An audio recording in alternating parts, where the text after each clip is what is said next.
ajakan untuk membangun kembali bait suci. Pada tahun yang kedua zaman Raja Darius dalam bulan yang ke-6, pada hari pertama bulan itu, datanglah firman Tuhan dengan perantaraan Nabi Hagai kepada Zerubabel bin Shealtiel bupati Yehuda dan kepada Yosua bin Yosadak imam besar, bunyinya, beginilah firman Tuhan semesta alam. Bangsa ini berkata, sekarang belum tiba waktunya untuk membangun kembali rumah Tuhan. Maka datanglah firman Tuhan dengan perantaraan Nabi Hagai, bunyinya, apakah sudah tiba waktunya bagi kamu untuk mendiami rumah-rumahmu yang dipapani dengan baik, sedang rumah ini tetap menjadi reruntuhan? Oleh sebab itu beginilah firman Tuhan semesta alam, perhatikanlah keadaanmu. Kamu menabur banyak tetapi membawa pulang hasil sedikit. Kamu makan tetapi tidak sampai kenyang. Kamu minum tetapi tidak sampai puas. Kamu berpakaian tapi badanmu tidak sampai panas. Dan orang yang bekerja untuk upah, yang bekerja untuk upah yang ditaruh dalam bumi-bumi yang berlubang. Beginilah firman Tuhan semesta alam, perhatikanlah keadaanmu.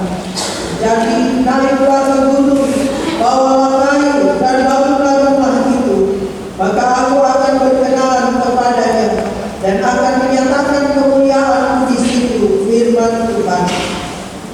Kamu mengharapkan banyak, tetapi hasilnya sedikit, dan ketika kamu membawanya ke rumah, aku menghembuskannya. Oleh karena apa? Demikianlah firman Tuhan semesta alam. Oleh karena rumahku yang tetap menjadi reruntuhan, sedang kamu masing-masing sibuk dengan urusan rumahnya sendiri. Itulah sebabnya langit menahan embunnya dan bumi menahan hasilnya. Dan aku memanggil kekeringan datang ke atas negeri, ke atas gunung-gunung, ke atas gandum, ke atas anggur, ke atas minyak, ke atas segala yang dihasilkan tanah, ke atas manusia dan hewan, dan ke atas segala hasil usaha. Lalu Zerubabel bin Shealtiel dan Yosua bin Yosadak imam besar dan selebihnya dari bangsa itu mendengarkan suara Tuhan Allah mereka dan juga perkataan Nabi Hagai sesuai dengan apa yang disuruhkan kepadanya oleh Tuhan Allah mereka. Lalu takutlah bangsa itu kepada Tuhan. Maka berkatalah Hagai, utusan Tuhan itu, menurut pesan Tuhan kepada bangsa itu demikian. Aku ingin menyertai kamu, demikianlah firman Tuhan. Tuhan menggerakkan semangat Zerubabel bin Shealtiel bupati Yehuda dan semangat Yosua bin Yosadak imam besar dan semangat selebihnya dari bangsa itu. Maka datanglah mereka lalu melakukan pekerjaan pembangunan rumah Tuhan semesta alam Allah mereka pada hari yang ke-24 dalam bulan yang ke-6. Demikian bagian Alkitab yang menjadi dasar renungan kita. Terpujilah Tuhan yang mengasihi kita dan terus mau bersabda bagi kita. Saudara-saudara yang dikasihi oleh Tuhan, ketika kita mengingat renungan kita Gereja Kristen Injili di Tanah Papua pada minggu yang lalu, saya harap saudara masih ingat pembacaannya diambil dari Stefani.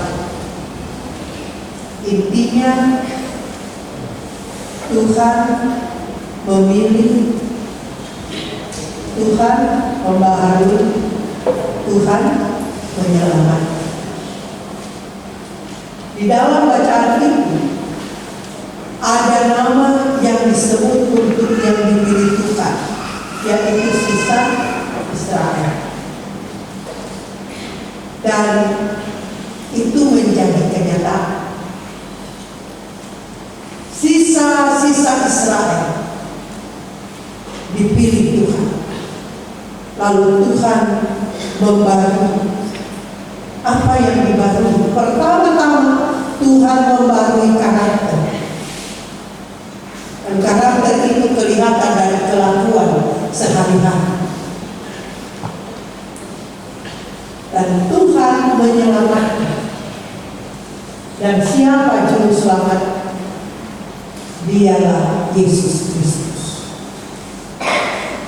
Lebih dari apa yang Tuhan nyatakan melalui Stefanus, Tuhan mengingat perjanjiannya dengan Bapak Abraham,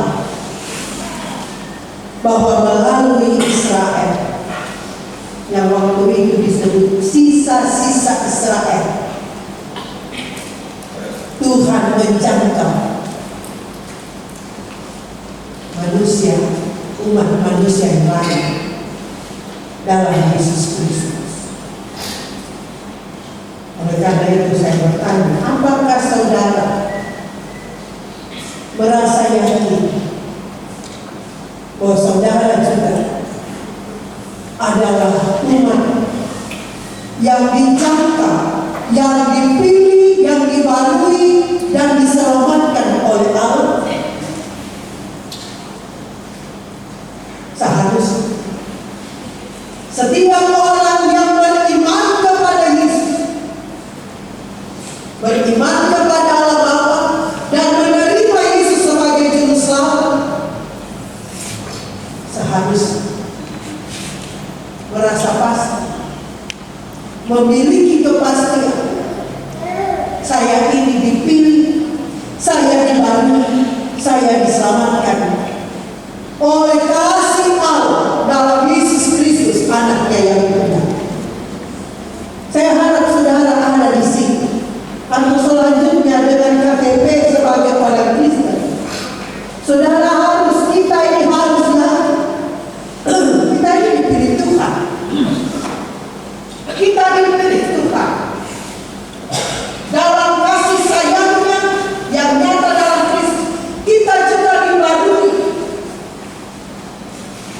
Karakter kita bukan lagi seperti orang-orang hidup dalam kegelapan, tapi kita anak-anak terang. Saya yakin saudara tahu karakter anak-anak terang. Nanti baca di Alkitab, nanti dengar saja dan renungkan saja 10 hukum Tuhan. Anak-anak terang akan berusaha dalam pertolongan Tuhan yang Roh Kudus melakukan 10 hukum. Kalau di luar dari itu jalur kegelapan. Saudara, mungkin kita bilang, tapi toh masih ada di dunia. Toh tak rasa. Toh tidak bisa membangun hidup ini sebagai anak-anak terang, anak-anak Allah. Ingat, sebelum Yesus naik ke surga, Yesus bilang, aku akan meminta seorang penolong bagi kamu, yaitu Roh Kudus. Yesus kasih tahu dengan jelas. Saudara nanti bisa baca Yohanes pasal 14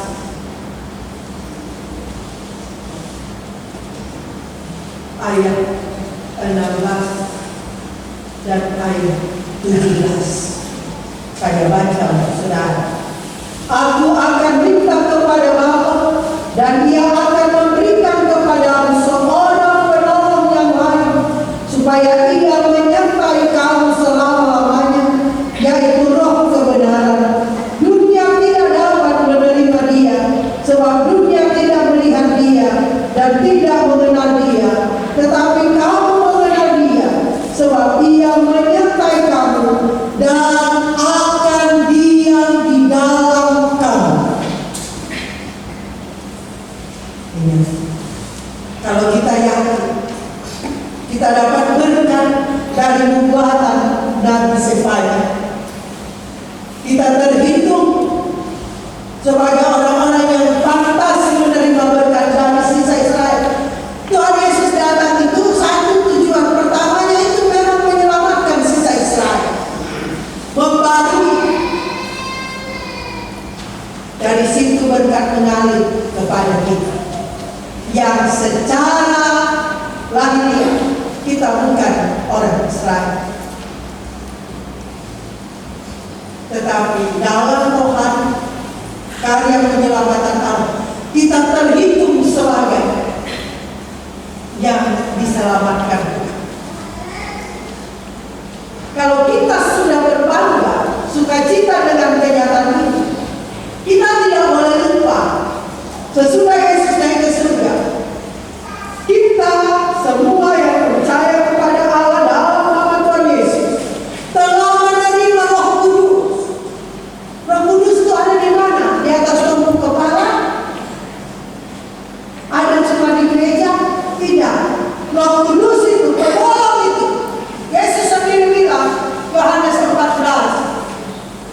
ayat 17, Yesus yang berfirman, penolong itu akan tinggal di dalam kamu. Oleh karena itu, saudara, orang Kristen dalam perjanjian baru disebut sebagai bait Allah. Judul renungan kita di sini, tubuhmu adalah bait Roh Kudus. Ini tubuhmu adalah bait Roh Kudus. Ini pernyataan yang kita dengar di perjanjian baru. Di perjanjian lama tidak. Ini tapi itu baca hargai orang orang menerangkan perjanjian baru. Ini pengantar supaya kita mengerti. Kita yang sudah dipilih, dibarui, diselamatkan dalam Yesus. Yesus sudah pulang ke surga, tapi ada penolong yang tinggal di dalam kita, yaitu Roh Kudus. Jadi kalau di perjanjian baru kita baca tentang bait Allah, itu bisa ada dua, kita harus perhatikan baik-baik. Yang dimaksudkan itu bait Allah bangunan fisik atau tubuh kita. Tapi Yesus Kristus menegaskan yang lebih penting adalah kesadaran bahwa kamu bait Allah, kamu itu bait Allah, tubuhmu itu bait Allah. Gereja itu bukan bicara gedung tembok ini, bukan. Gereja itu saudara dan saya. Kita ini gereja. Ruangan ini adalah gedung untuk gereja. Ya. Gedung untuk kita adalah gereja. Gereja dari bahasa Portugis igreja, bahasa Yunani eklesia. Artinya apa? Orang yang dipanggil keluar dari kegelapan masuk ke dalam terang. Terang yang ajaib, terang Tuhan. Saudara dan saya adalah gereja. Saudara dan saya adalah bait Allah, bait Roh Kudus. Ini penegasan judul renungan dari Sinode. Ya, tubuh adalah bait Roh Kudus. Itu Yohanes pasal 14 ayat 16 dan 17. Saudara, tubuh saya adalah bait Roh Kudus. Roh Kudus tinggal di dalam kita. Waktu kita menerima Yesus sebagai Tuhan dan Juru Selamat, kita juga menerima penolong yang tinggal di dalam hati tubuh kita. Saudara yang terkasih dalam Tuhan Yesus Kristus, penegasan itu juga disampaikan oleh Rasul Paulus dalam 1 Korintus 6 ayat 19.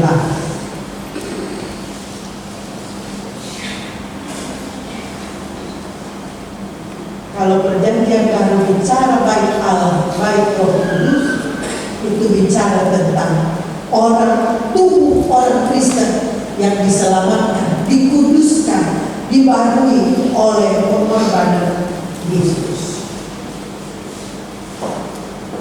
1 Korintus pasal 6 ayat 19. Atau tidak tahukah kamu bahwa tubuhmu adalah bait Roh Kudus yang diam di dalam kamu, Roh Kudus yang kamu peroleh dari Allah, dan bahwa kamu bukan milik kamu sendiri?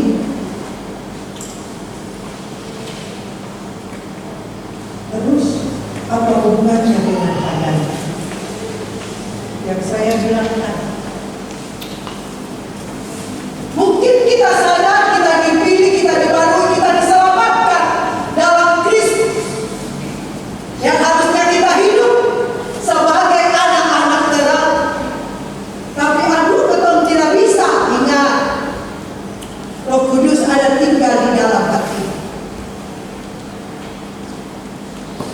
Mungkin karena banyak hal-hal kegelapan yang juga kita simpan di dalam hati dan hidup kita, kita menjadi tidak dapat merasakan, kita menjadi tidak sensitif terhadap kehadiran Roh Kudus dalam hidup kita. Atau seperti zaman perjanjian lama, bukan karena Tuhan tidak hadir di tengah Israel, Tuhan hadir, tapi memang dasar mau melanggar, seakan-akan Tuhan tidak hadir. Dan ini antara lain sedang dalam situasi yang dihadapi oleh Hagai. Ini bangsa Israel sudah pulang dari pembuangan, datang ke negerinya, ke tanah milik pusaka mereka. Waktu mereka diangkat ke pembuangan, itu lapis bait Allah kan dihancurkan, bait Allah dihancurkan, bait Allah yang dibangun oleh Salomo dihancurkan. Sekarang datang, ya, para nabi sudah kasih tahu, Ezra Nehemia harus bangun bait Allah, itu harus prioritas. Kenapa? Bait Allah adalah simbol agama, simbol hubungan manusia dengan Tuhan. Ini bicara bait Allah fisik, ya. Juga sebenarnya bait Allah rohani itu sudah waktu mau pembangunan mereka dapat tantangan, lalu bilang, ini Tuhan ada ukir, toh melalui Hagai Tuhan ada ukir, ya. Oh ya, kamu sudah bekerja, kamu sudah menabur, kamu sudah melakukan, terus kamu bilang belum waktunya untuk bangun bait Allah. Dalam bacaan kita ada kan? Mereka memang sudah mulai, sudah fondasi, tapi bakaran tom bikin tom rumah dulu, tom urus tom diri dulu, tom kerja dulu, ketoran mencapai apa yang orang mau, yang Tuhan mau nanti. Sabar dulu, belum waktunya. Tuhan bilang ke Hagai, kasih tahu, Hagai kasih tahu bupati, Hagai kasih tahu umat kepunyaan Tuhan, kasih tahu. Jelas sekali saudara, ya, di dalam ayat 3, ayat 4. Apakah sudah ayat 4? Apakah sudah tiba waktunya bagi kamu untuk mendiami rumah-rumahmu yang dipapani dengan baik, sedangkan rumah ini tetap menjadi reruntuhan? Ayat 2. Sekarang belum tiba waktunya untuk membangun kembali rumah kita. Tuhan tahu. Belum tiba, belum waktunya untuk bangun rumah Tuhan.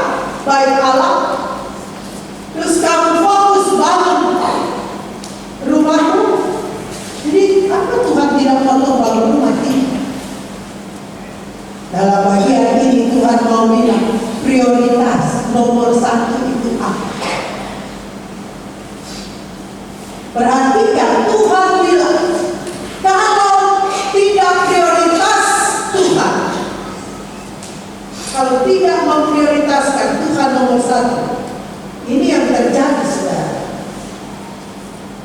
Menabur banyak, hasil sedikit. Makan tidak kenyang, ya.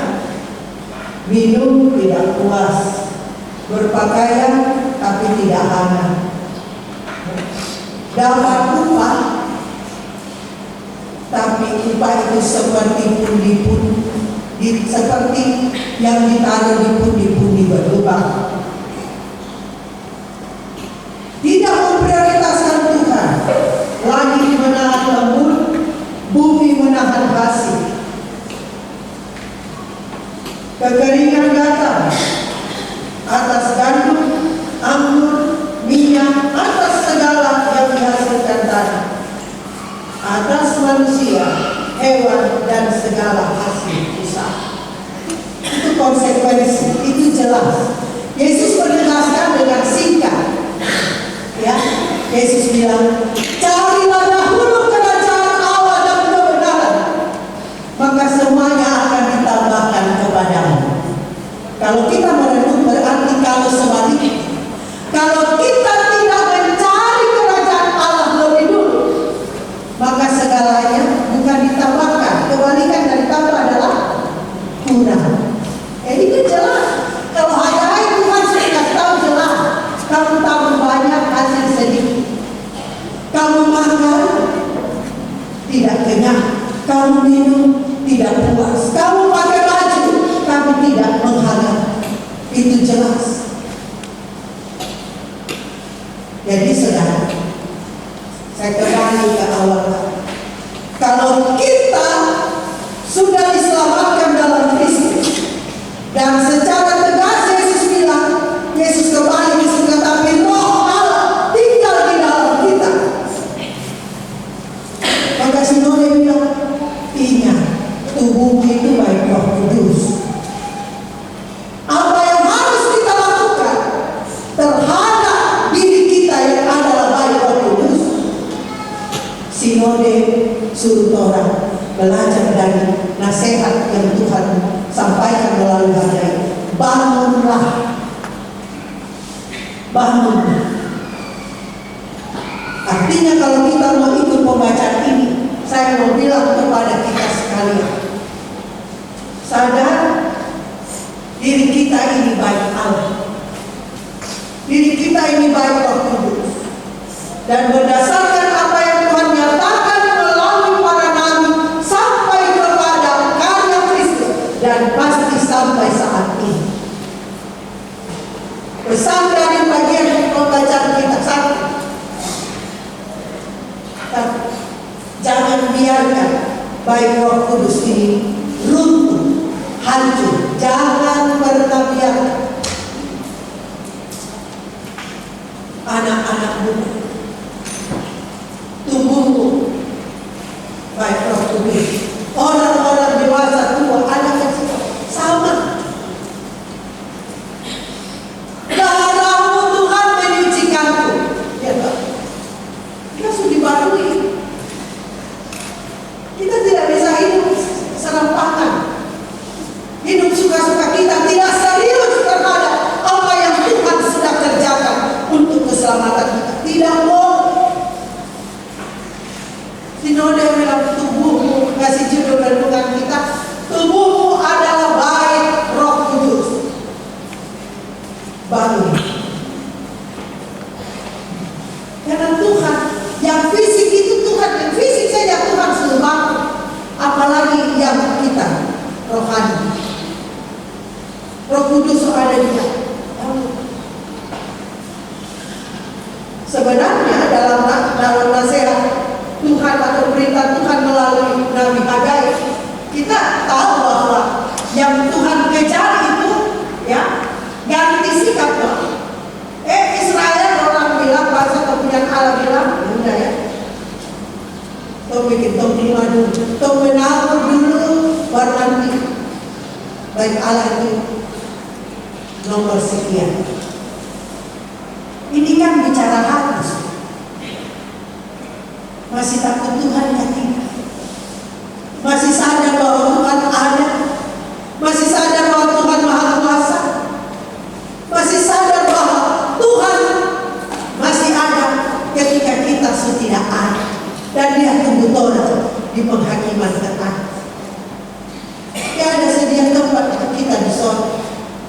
Tuhan masih sadar itu kan tidak dalam dunia ini. Saking sibuknya kau selupa, saking kita mau bangun rumah, kita mau bangun karir, kita mau bangun proyek, kita mau dapat rumah besar, dan orang tahu Tuhan nomor berapa. Saudara yang kekasih,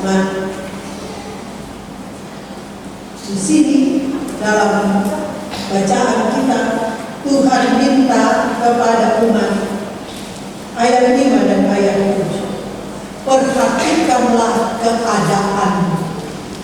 Tiap orang perhatikan keadaan. Kalau hidup kacau, banyak soal, perhatikan keadaan. Itu sangat pasti kita tidak lagi taruh Tuhan nomor 1. Sangat pasti. Orang yang ambisi, orang yang kelihatan kerja keras, kerja itu satu hari dia mau bikin jadi lebih dari 24 jam, menabung banyak. Kan apa yang ditabung orang yang ditabung banyak pasti tuai banyak. Kalau kita terhubung dengan yang mengatur cuaca, bukan BMKG. Kalau kita terhubung dengan yang atur kapan hujan, kapan panas. Kalau kita terhubung pada yang punya langit dan bumi, yang memberi kesuburan. Saudara perhatikan, kalau saudara rajin membuka, ya cari informasi luar negeri. Ya. Sekarang ini kita tahu ada salah satu cara kita, kalau kita ada di daerah kering, atau sekarang ini kan sementara panas lama, tapi tumbuh tanaman di bumi dan bunga-bunga. Aduh, bagaimana kalau sumur kering untuk mau masak saja susah air harus siram bunga. Tapi kan ada teknik sekarang menyiram tanaman pakai teknik tetesan air. Itu di Israel itu, yang pernah di Israel, di sana tinggal di itu. Ya. Di Israel pakai teknik itu. Israel itu membuat satu teknologi menampung embun. Luar biasa. Ya tentu saudara, karena doa yang mengandalkan Tuhan. Ya, ada mereka tinggal tapi kami tidak bersama. Dan tentu tersebar masuk ke orang yang betul-betul belajar bagaimana mengembangkan teknologi, tapi tidak melupakan Tuhan. Jangan, apalagi anak muda zaman milenial. Ini zaman milenial, tuh tidak bisa itu zaman dulu. Wah, kalau kita belajar ini semua yang ditulis di Alkitab ini zaman dulu. Tapi kenapa kita masih pakai? Karena di sini ada kebenaran yang sejati.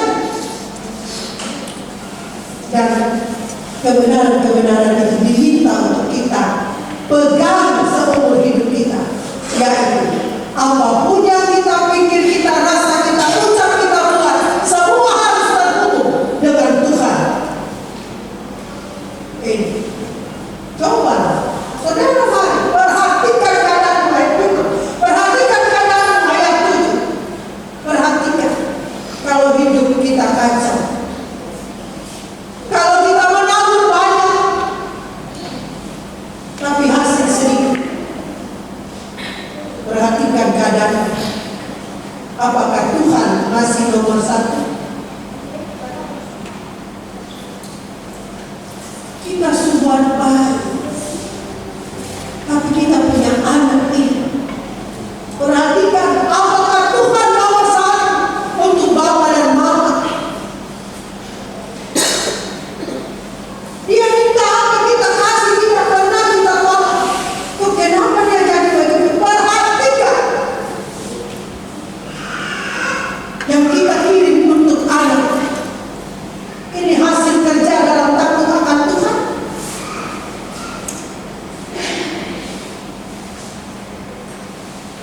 Saudara, Alkitab bicara banyak. 5 roti dan 2 ikan kasih makan 5.000 orang laki-laki, karena diproses dalam hormat akan Tuhan. No? Sebelum dibagi itu kan berdoa mengucap syukur pada Tuhan. Tadi saya baca, jika tubuh kita adalah baik Roh Kudus, apa yang harus kita lakukan? Sinode bilang, bangunlah, bangun dari tidur, bangun dari lupa, bangun dari acu tak acu, bangun dari pura-pura, tidak dengar lonceng gereja, pura-pura tidak tahu firman Tuhan. Oh, 10 Tuhan saja kalau kita melaksanakan itu inti. Baik Allah, baik Roh Kudus, tubuh saudara dan saya. Sekali lagi, tidak boleh dibiarkan hancur oleh hal apapun atau oknum siapapun. Jangan biarkan diri kita yang adalah baik Roh Kudus, baik Allah dihancurkan. Yang berikut, yang berikut, baik Allah atau tubuh kita, baik Roh Kudus harus dibangun dan jangan pindah-pindah. Dan dan untuk pembangunan, saudara perhatikan, Tuhan bicara kepada Hagai dengar. Hagai kasih tahu ke bupati, juga kepada umat. Jadi kalau sekarang ini kita membangun visi juga, kita harus mengundang orang lain. Baik Allah yang dibangun Salomo juga ambil ahli-ahli dari bangsa lain. Terus membangun hidup kita, diri kita sebagai baik Roh Kudus, kita melibatkan orang lain.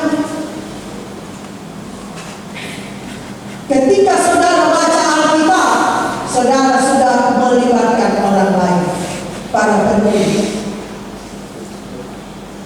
para pencetak, para pembaca.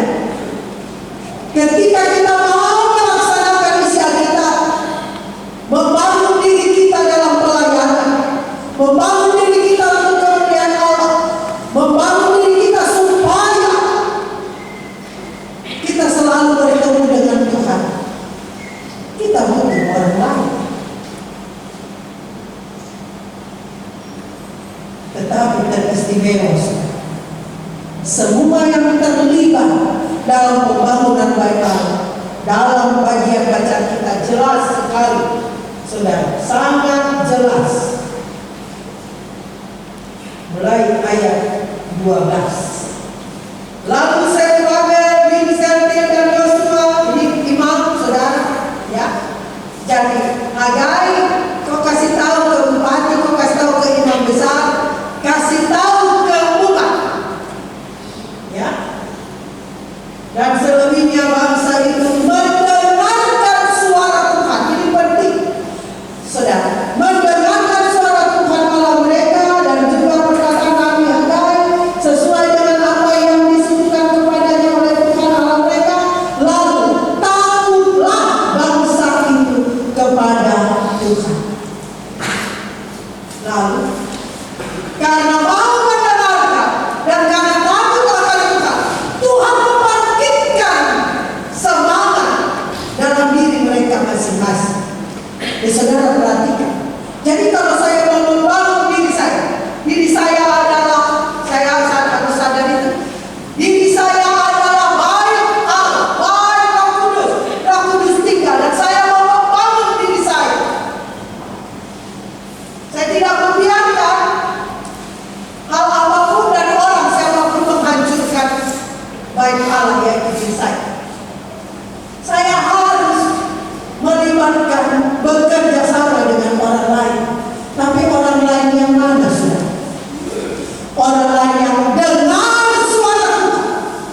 Rasul Paulus berkata, menyebut saja apa yang dikatakan, apa yang dibuat orang-orang dalam kegelapan tidak boleh bagi anak-anak terang.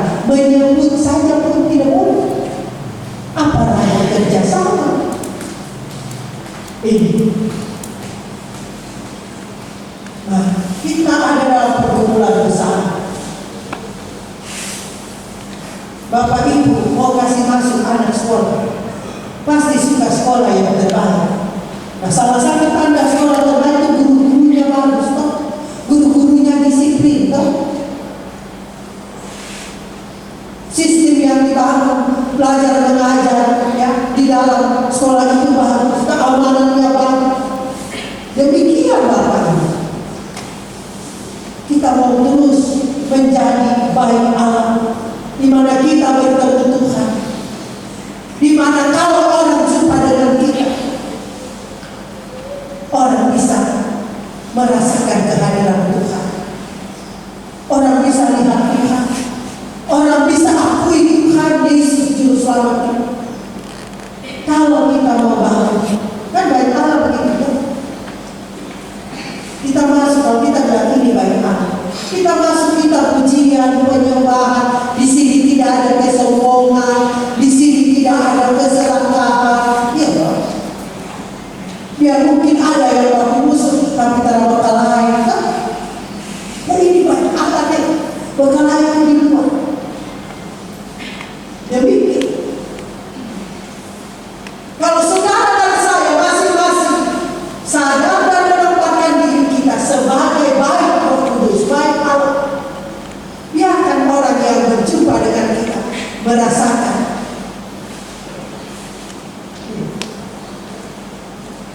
Saudara-saudara Yusuf, dong suka susah Yusuf. Begitu orang melihat Yusuf, orang bilang, kau lihat kau muka seperti kau lihat muka Tuhan. Ada data.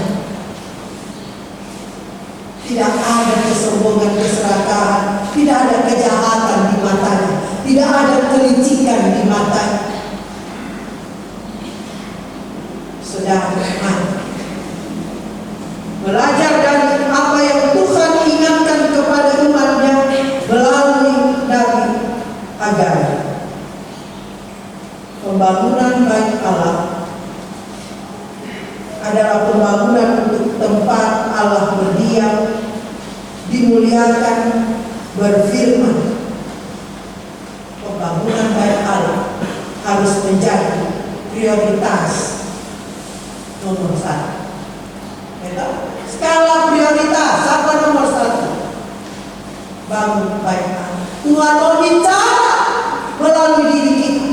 Tuhan mau berfirman kepada dunia melalui diri kita. Tuhan mau dimuliakan, Tuhan mau disembah melalui diri kita. Sekali lagi saya ingatkan, pembangunan bait Allah melibatkan berbagai pihak. Pertama-tama, Tuhan ada, Tuhan mengawas, Tuhan memungkinkan. Kedua, alat-alat kasih karunia Tuhan. Di sini ada Nabi Hagai, ada imam besar Yosua, ada pemerintah, tapi ada umat yang dengar-dengar. Sekali lagi saudara, dengan siapa kita bekerja sama membangun bait Allah?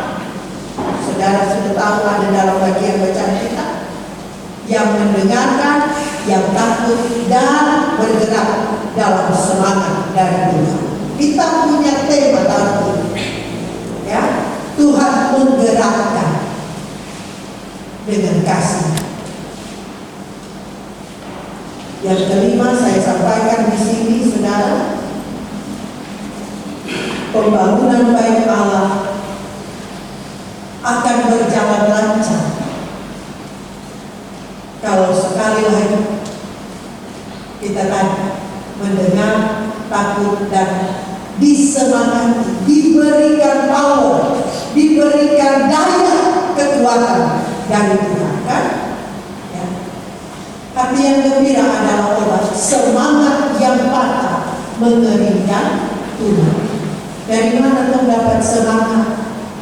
Dunia macam ini siapa kasih kau semangat? Suami loyo, istri loyo, anak-anak loyo, saudara, adik kakak tidak berdaya. Mintalah dari Tuhan.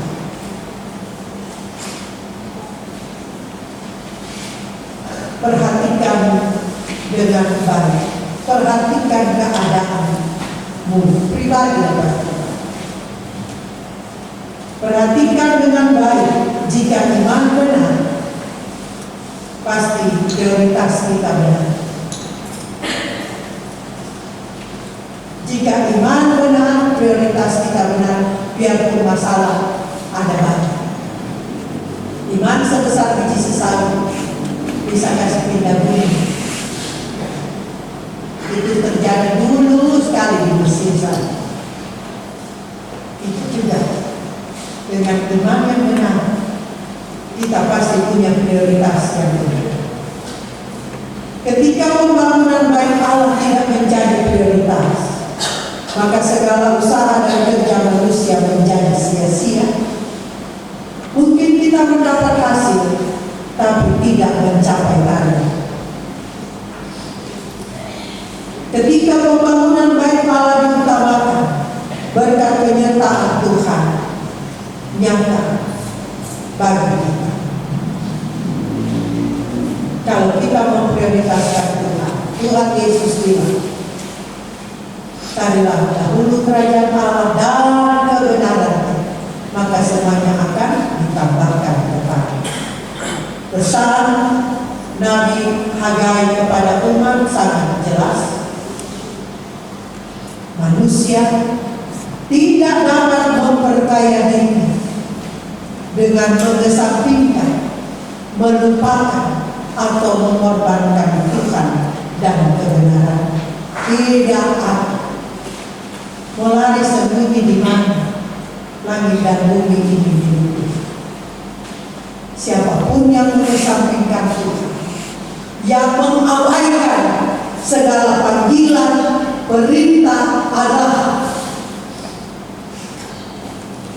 tidak mengalami berkat, tidak dapat memperkaya diri, tidak hidup dalam kelimpahan. Dalam kasih karunia Yesus Kristus, saya mengingatkan kita sekali lagi, pembangunan bait Allah adalah pertama-tama pembangunan diri kita masing-masing. Dan pembangunan itu dimulai dari pembaruan hati. Kenapa saya bilang begini, saudara, kita tidak bisa bangun diri kita sebagai anak terang kalau tetap tinggal dengan kepahitan, dendam, iri hati, benci. Tidak bisa. Saudara membutuhkan pertolongan, datang pada Tuhan. Saudara membutuhkan pertolongan, dengarkan firman Tuhan. Marilah kepada kamu yang letih lesu dan menanggung beban berat, beban bertahun-tahun, baku benci dengan siapapun. Nah, Tuhan Yesus memberikan kelegaan. Kalau kita memiliki hati yang sudah dibangun, pasti kita dalam segala hal mengutamakan Tuhan. Sekali lagi perhatikan keadaanmu. Jangan abaikan pembangunan dirimu yang adalah bait Allah. Roh Allah yang tinggal di dalam hati saudara dan saya, seperti yang ditegaskan Yesus dalam Yohanes 14 tadi, bertujuan untuk menolong, menghibur, memberikan kesaksian bahwa saudara dan saya adalah anak-anak Allah. Saudara dan saya dipelihara oleh Tuhan. Kita adalah anak-anak. Dia tak mungkin membiarkan kita terlantar, asal kita mengikuti petunjuk-petunjuk yang disampaikannya secara jelas dalam firman. Roh Kudus di dalam hati kita hendak memberi kita kekuatan, menunjukkan arah yang benar untuk kita sampai pada kehidupan kekal di sorga yang baik. Tuhan menolong kita. Amin. Dunia ini yang kami rasakan,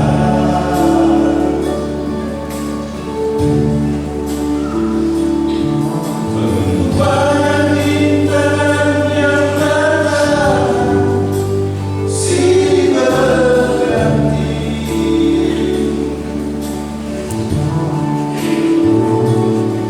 suka duka yang kami lewati.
Ini